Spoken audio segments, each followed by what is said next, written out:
Seorang pekerja bangunan tersengat aliran listrik saat memperbaiki atap salah satu ruko di Jalan Kelut, Kota Batu.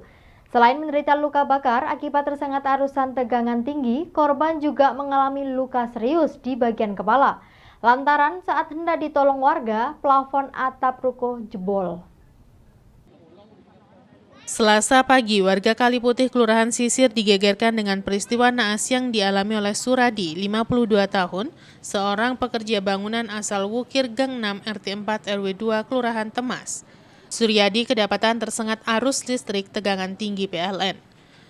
Suradi awalnya hendak membetulkan atap ruko yang bocor di Jalan Kelut RT 5 RW 10 Kelurahan Sisir, Kecamatan Batu, Kota Batu.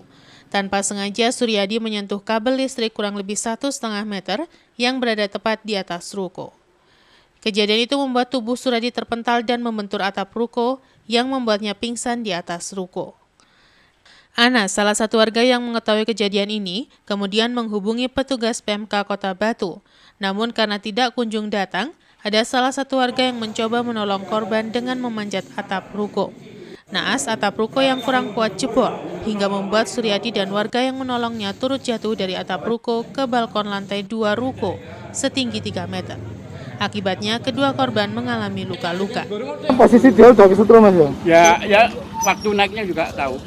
Lewatnya sini, itu, berdiri dulu situ, ke sana, terus balik lagi ada sana, mau megang gini, langsung mental. Posisi korbannya megang?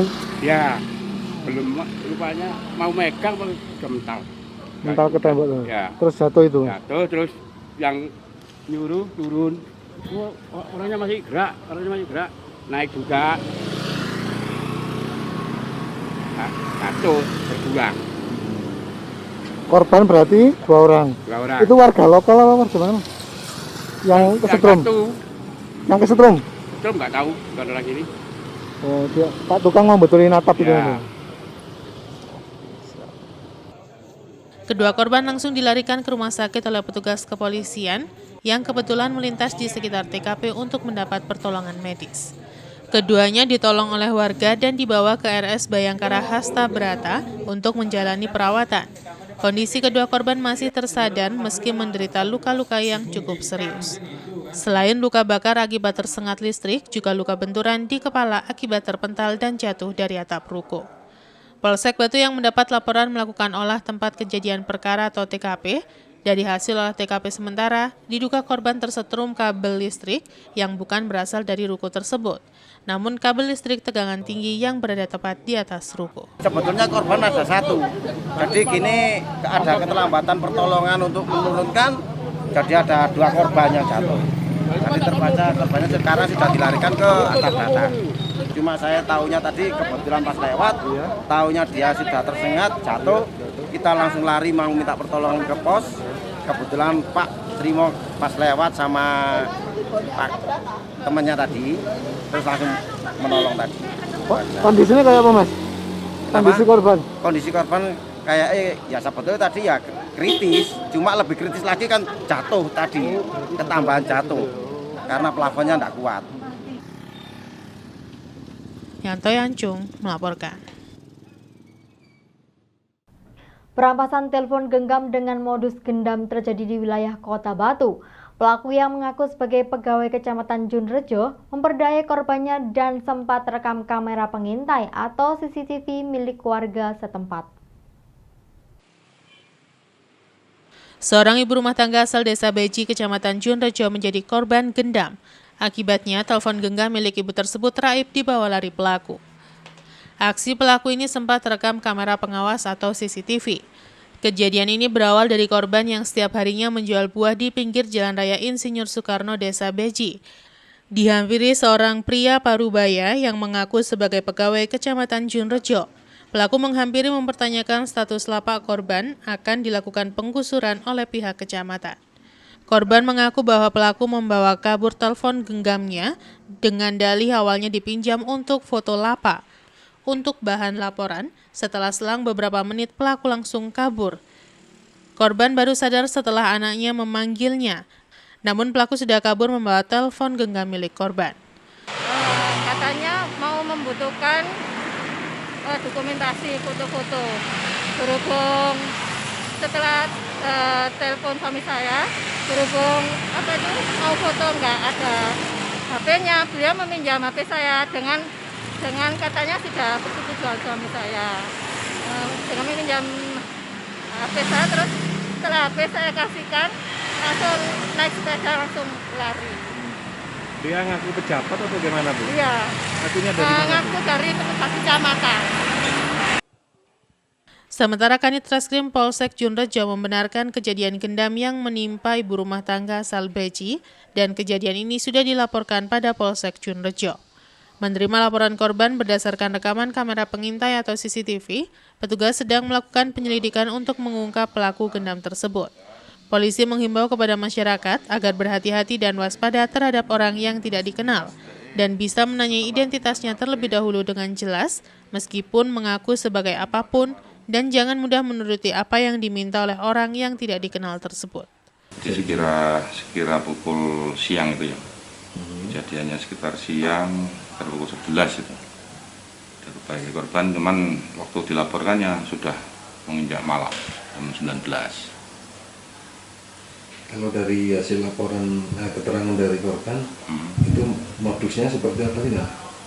Semacam ya sebenarnya penipuan ya. Penipuan termasuk juga langsung untuk menguasai barang milik korban tadi itu. Jadi itu sebenarnya penipuan apa itu, semacam kayak iya semacam seperti dendam. Kita lakukan lidik dari yang awal kita terima laporan itu, kemudian kita lakukan lidik termasuk dari hasil CCTV yang di sekitar itu sudah kita dapatkan. Kemudian ada sedikit kendala, memang resolusi CCTV juga kecil hingga merupakan kendala, tapi apapun itu tetap kita lakukan upaya untuk lidik lebih lanjut.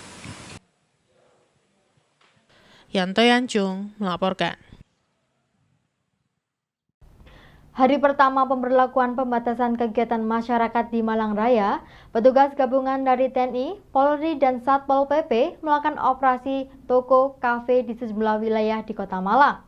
Dalam operasi tersebut, puluhan toko dan kafe ditutup paksa petugas karena kedapatan masih buka di atas jam malam yang telah ditentukan. Operasi gabungan skala besar ini dilakukan oleh personil gabungan dari Polresta Malang Kota, Kodim 0833 Kota Malang, dan Satpol PP Kota Malang pada Senin malam. Dalam operasi ini, petugas menyisir seluruh kawasan Kota Malang selepas pukul 20.00 waktu Indonesia Barat, atau saat jam malam mulai diberlakukan selama pemberlakuan pembatasan kegiatan masyarakat atau PPKM. Hasilnya, petugas menemukan masih banyak tempat usaha seperti toko dan kafe yang nekat buka meski telah memasuki jam malam.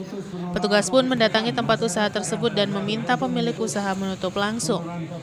Petugas juga memberikan tindakan tegas pada 7 tempat usaha yang berdalih tidak mendapat sosialisasi terkait jam malam selama PPKM dan terkesan abai akan peraturan PPKM. Petugas Satpol PP langsung melakukan BAP. Sementara perlakuan berbeda dilakukan pada pemilik usaha kaki lima. Petugas memberi toleransi pedagang kaki lima yang mayoritas berjualan makanan untuk tetap buka di atas jam yang ditentukan, namun dengan sistem dibungkus atau take away. Hal ini dilakukan dengan pertimbangan usaha tersebut baru buka selepas pukul 5 sore. Sementara operasi penerapan jam malam akan terus dilakukan hingga 14 hari ke depan atau selama berlangsungnya PPKM, dan masyarakat diminta patuh pada protokol kesehatan serta mengikuti peraturan yang telah dibuat. Hal ini dilakukan agar angka kasus COVID-19 di Kota Malang dapat ditekan. Goalnya sebenarnya melihat tingkat kesadaran masyarakat, dan rupa-rupanya kita tadi prosentasenya cukup memuaskan lah. Kesadaran masyarakat sudah mulai terbangun bahwa kita kasih batas waktu tutup, jadi close semua itu pukul 8 sudah banyak yang tutup lah ya. Terutama adalah mall besar, retail modern dan tutup. Hanya tadi ada beberapa yang kita terpaksa kita BAP karena selain dia argumentasi karena dia tidak tahu, terus dia masih buka dengan tenangnya, ya, terus tidak ada rasa penyesalan, maka orang-orang yang ini menurut saya perlu nanti diberikan pembelajaran oleh otoritas, sehingga ada BAB. Nanti yang di BAB kurang lebih ada 4,5 ribu. 7, ada tujuan yang di BAB. Simon Alfredo melaporkan. Terima kasih Anda masih bersama kami dalam Info 7 Malang Raya. Memastikan penanganan kasus COVID-19 di Kota Malang berjalan efektif, maka perlu data yang akurat.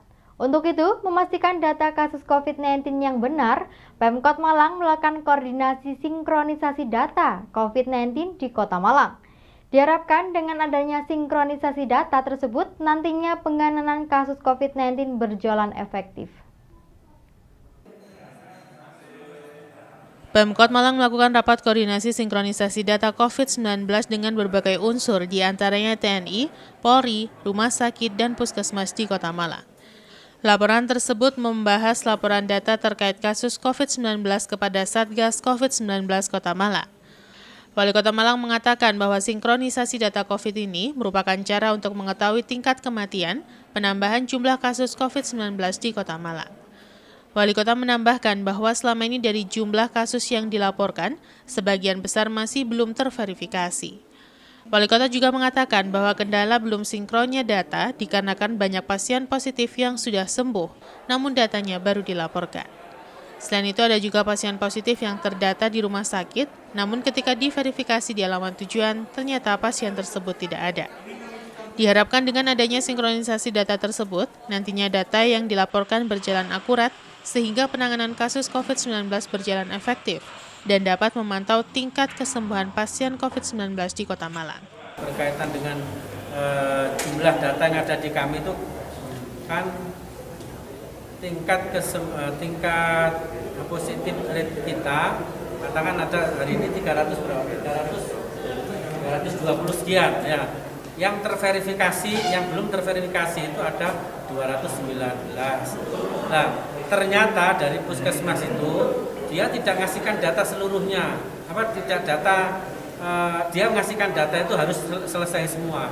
Hanya tinggal 4 dari 30 gitu, maka yang 26 juga belum terlaporkan. Nah, ini saya minta segera dilaporkan, yang sehingga nanti itu akan mengerti tingkat kesembuhan kita juga akan semakin tinggi. Kenapa? Bisa jadi dia sudah diverifikasi dan seterusnya. Ada kemarin yang dideklar sekarang positif, ternyata dia juga sudah sembuh 1 bulan yang lalu dan seterusnya. Ketika verifikasinya itu ada keterlambatan verifikasi. Juga tadi ada PR. Ya. Simon Alfredo melaporkan. Akibat terkendala cuaca, banyak sayurannya mengalami kerusakan sehingga hasil panen bisa turun drastis. Harga jual saat ini relatif stabil untuk beberapa jenis komoditi. Sementara biaya yang dikeluarkan pada musim penghujan naik 2 kali lipat. Beginilah yang terlihat di lahan pertanian Gading Kulon Dau, Kabupaten Malang. Berbagai jenis sayuran ditanam petani selain tanaman utama jeruk. Hujan yang turun hampir setiap harinya berdampak pada terganggunya pertumbuhan tanaman dan bahkan mengalami kerusakan, sehingga perlu waktu dan biaya untuk proses pemulihan tanaman. Salah satunya tanaman brungkul dan bawang merah. Tanaman brungkul yang masih dalam pertumbuhan ini banyak diserang kupu-kupu kecil atau cleaver, sehingga pada bagian daun berlubang seperti dimakan ulat. Kondisi ini akan mengganggu pertumbuhan calon brungkul dan bahkan tidak akan jadi jika serangan hamanya banyak dan tanaman rusak parah. Saat ini harga beberapa komoditi sayuran masih lumayan bagus di tingkat petani, seperti bawang merah di kisaran 20 ribuan per kilogram, kubis 5.500 dan brungkul 5 ribuan per kilogramnya. Tidak hanya itu, tanaman bawang merah juga terdampak oleh faktor cuaca. Daun bawang banyak menguning dan membusuk sehingga pertumbuhan bawang tidak optimal dan akan berdampak pada menurunnya hasil panen.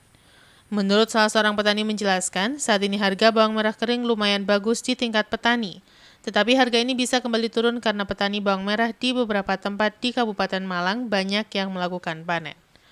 Di lokasi lainnya juga terlihat tanaman bawang merah banyak yang roboh karena pengaruh hujan dan brungkul tidak maksimal besarnya, dan pada bagian brungkul terlihat titik-titik berwarna kebiruan berdampak pada turunnya kualitas panen. Ini berambang banyak yang Pak rusak Pak ya? Iya, semua rusak semua. Jarang yang jadi sekarang. Sering jadi Pak. Iya. Ini karena pengaruh faktor cuaca Pak ya? Iya, cuman cuacanya aja. Terlalu ini Pak, hujannya terlalu Lebat ya? Iya. Intensitasnya juga terlalu sering Pak ya? Iya. Iya. Itu ya, pada bagian daunnya kayak gitu Pak ya? Iya, jauh nah. Yang akarnya itu dari akar. Dari akar Pak ya? Berarti nanti ke berambangnya nggak besar apa gimana, busuk? Nggak bisa jadi. Nggak bisa jadi Pak ya? Iya. Pada ukurannya sudah agak besar juga barusan ya? Iya, Agak-agak. segitu cuman. Segitu. Untuk harga sekarang berapa sekarang? Harga sekarang 2.000 sampai 25 sekarang. 20 sampai 25.000 per kilo Pak ya? Iya. Ya, tapi kan Petani. harga sudah termasuk bagus Pak gitu ya? Bagus sekarang. Bagus, tapi ketersediaannya di tingkat petani gimana? Kurang Kurang Pak? Iya, barangnya ini loh enggak. Iya, karena pengaruh Iya, cuaca kayak gini Pak ya? hujan. Padahal biaya pengeluaran lebih banyak Pak ya? Lebih banyak Dibanding iya. penghujan. Iya. Dibanding penghujan. Iya. Pak, harapan petani gimana nih Pak tentang harga-harga ini di tahun 2001 ini Pak? Iya, mudah-mudahan aja bisa harganya stabil. Stabil. Iya, tanamannya bisa bagus. Biar ada lebihnya Pak ya? Iya kan. Oh, kondisi saat ini Pak agak repot Pak ya? Iya, cuman pas-pasan aja sekarang. Cih. Iya. Iwan Hikmawan melaporkan. Terima kasih Anda masih bersama kami dalam Info 7 Malang Raya. Memasuki panen raya, kubis di beberapa wilayah di Kabupaten Malang berdampak pada turunnya harga kubis di tingkat petani. Setelah sempat dihargai 7.500 per kilogramnya, kini turun menjadi 5.500 per kilogramnya. Para petani juga khawatir harga ini terus turun, sementara biaya perawatan meningkat. Menurunnya harga kubis di tingkat petani akibat melimpahnya pasokan kubis karena memasuki masa panen raya, di mana banyak petani yang melakukan panen. Menjelang tahun baru, harga kubis ini sempat naik dan berada di harga Rp80.000 per kilogram. Karena pasokan terbatas akibat terkendala cuaca, sehingga petani banyak melakukan panen sebelum waktunya untuk menghindari kerusakan tanaman. Saat ini harga kubis mengalami penurunan yang lumayan sejak 2 hari yang lalu, di mana harga di tingkat petani turun Rp2.000 dari Rp7.500 menjadi Rp5.500 per kilogramnya. Turunnya harga ini lumayan banyak untuk kategori harga sayuran. Menurut salah seorang petani menjelaskan, akibat terkendala cuaca, hasil panen menurun kurang lebih 30% dibandingkan pada kondisi normal, padahal untuk biaya perawatan naik 2 kali lipat. Di kawasan pinggir Jalan Raya Kidal Tumpang, petani sedang melakukan panen kubis dan siap dijual. Para petani juga khawatir harga kubis ini bisa kembali turun karena panen raya kubis sedang berlangsung. Gimana tuh harga kol saat ini Pak? 5,5 Di tingkat ya petani Pak ya? Ya. Itu kan kemarin sempat naik, sempat 8-an Pak ya? 8.000. Karena Sekarang lagi panen raya. panen raya Pak ya? Hari ini harga turun Pak ya? Ya. Sampai kapan kira-kira Pak? Kira-kira sampai 3 bulan. Ke depan? Ini kan mulai panen raya ini. Hampir di mana-mana Pak ya? Iya, di mana-mana di kebun kan juga mulai panen raya. Kalau untuk kualitas kol pada penghujan seperti apa nih hasilnya Pak? Itu sangat buruk sekarang. Sangat buruk Pak ya? Kenapa Pak? Ya faktor hujan. Ya? Hujan cuaca kan buruk sekarang. Hasilnya gimana Pak? Kurang Hasilnya kurang memuaskan. banyak ulat? Biasanya dapat 10 ton, sekarang ya cuma 7 ton. Oh, berarti kurang cukup banyak juga Pak ya? Ya, Harapan Pak untuk petani gimana untuk harga ke depan Bang? ya mudah-mudahan harganya terus stabil aja. Ya? Dan apa ini musim-musim corona ini Ya. bisa segera hilang. Tapi Pak, pengeluaran ketika penghujan berbeda ketika kemarau Pak ya? Ya, Mungkin penghujan lebih banyak Pak ya? Untuk biaya penyemprotan? waduh, biaya penyemprotan 2 kali lipat. 2 kali lipat. Berarti untuk harga 5.000 tapi masih Pak ya? Masih ada sisanya Pak ya? Ya, ada sisanya sedikit, cuma sedikit. Sedikit Pak ya? Ya. Kalau kemarin sampai 8.000 masih lumayan Pak ya? Ya. Iwan Hikmawan melaporkan.